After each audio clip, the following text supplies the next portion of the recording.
नमस्कार मित्रांनो, इन्व्हेस्टमेंट माहिती यूट्यूब चॅनलवर तुमच्या सगळ्यांचे स्वागत आहे.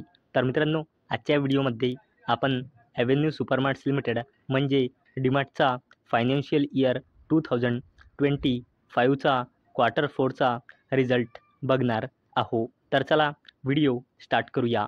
तर मित्रांनो, ॲव्हेन्यू सुपरमार्ट्स लिमिटेड म्हणजे डीमार्टमध्ये मार्च 2025 नुसार प्रमोटर्सची होल्डिंग आहे 74.64%, FISची होल्डिंग आहे 8.18%, DISची होल्डिंग आहे 9.08%, गव्हर्नमेंटची होल्डिंग आहे 0.07% आणि डीमार्टमध्ये पब्लिकची होल्डिंग आहे 8.04%. आणि मित्रांनो, क्वार्टर 4मध्ये तुम्ही बघू शकता FISने आपली होल्डिंग डिक्रीज केली आहे, प्रमोटरने आपली होल्डिंग अनचेंज ठेवली आहे, DISने आपली होल्डिंग जवळपास 1%पेक्षाही जास्तीने इन्क्रीज केली आहे आणि पब्लिकने आपली होल्डिंग डिक्रीज केली आहे.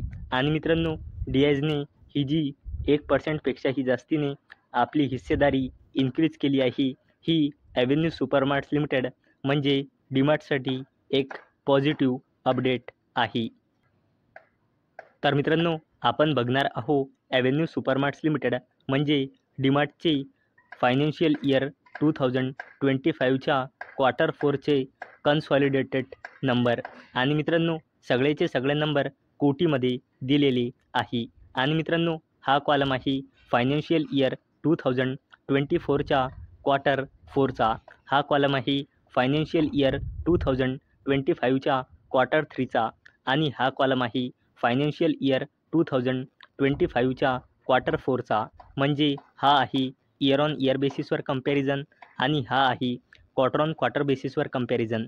तर मित्रांनो, सगळ्यात पहिले बोलूया ॲव्हेन्यू सुपरमार्ट्स लिमिटेड म्हणजे डीमार्टच्या रेव्हेन्यू फ्रॉम ऑपरेशन्सबद्दल.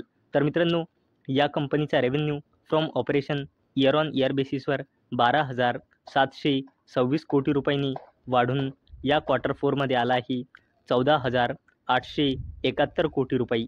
तसेच या कंपनीचा revenue from operation quarter on quarter बेसिसवर 15,972 कोटी रुपयांनी घसरून या क्वार्टर 4मध्ये आला आहे 14,871 कोटी रुपये.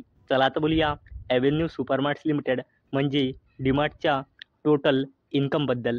तर मित्रांनो, या कंपनीचा total income year on year बेसिसवर 12,764 कोटी रुपयांनी वाढून या क्वार्टर 4मध्ये आला आहे 14,896 कोटी रुपये. तसेच या कंपनीचा total income quarter on quarter बेसिसवर 15,996 कोटी रुपयांनी घसरून या क्वार्टर 4मध्ये आला आहे 14,896 कोटी रुपये. चला आता बोलूया ॲव्हेन्यू सुपरमार्ट्स लिमिटेडच्या टोटल एक्सपेन्सेसबद्दल म्हणजे खर्चबद्दल. तर मित्रांनो, ॲव्हेन्यू सुपरमार्ट्स लिमिटेड म्हणजे डीमार्टचा total expenses year on year बेसिसवर 12,001 कोटी रुपयांनी वाढून या क्वार्टर 4मध्ये आला आहे 14,176 कोटी रुपये. तसेच या कंपनीचा total expenses quarter on quarter बेसिसवर 15,001 कोटी रुपयांनी घसरून या क्वार्टर 4मध्ये आला आहे 14,176.61 कोटी रुपये.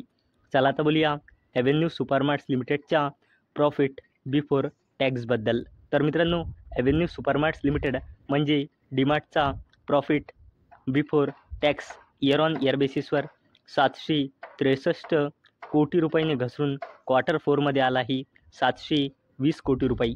तसेच या कंपनीचा profit before tax quarter on quarter बेसिसवर 995 कोटी रुपयांनी घसरून क्वार्टर 4मध्ये आला आहे 720 कोटी रुपये.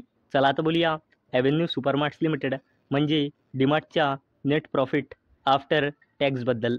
तर मित्रांनो, या कंपनीचा net profit after tax year on year बेसिसवर 563 कोटी रुपयांनी मार्जिनली घसरून क्वार्टर 4मध्ये आला आहे 550.79 कोटी रुपये. आणि ॲव्हेन्यू सुपरमार्ट्स लिमिटेड म्हणजे डीमार्टचा net profit after tax quarter on quarter बेसिसवर 723 कोटी रुपयांनी घसरून या क्वार्टर 4मध्ये आला आहे 550 कोटी रुपये. चला आता बोलूया ॲव्हेन्यू सुपरमार्ट्स लिमिटेडच्या EPSबद्दल म्हणजे अर्निंग्स पर इक्विटी शेअरबद्दल. आणि मित्रांनो, हा जो EPS असतो हा नाही लाखमध्ये असतो, नाही मिलियनमध्ये असतो, नाही कोटीमध्ये असतो. EPS फक्त आणि फक्त रुपीजमध्ये असतो.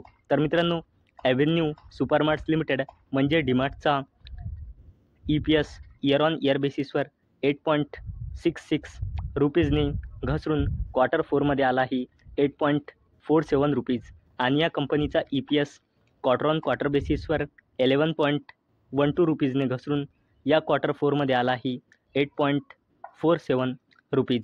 तर मित्रांनो, आजच्या व्हिडिओमध्ये आपण ॲव्हेन्यू सुपरमार्ट्स लिमिटेड म्हणजे डीमार्टचा फायनान्शियल इयर 2025च्या क्वार्टर 4चे कन्सॉलिडेटेड नंबर बघितले.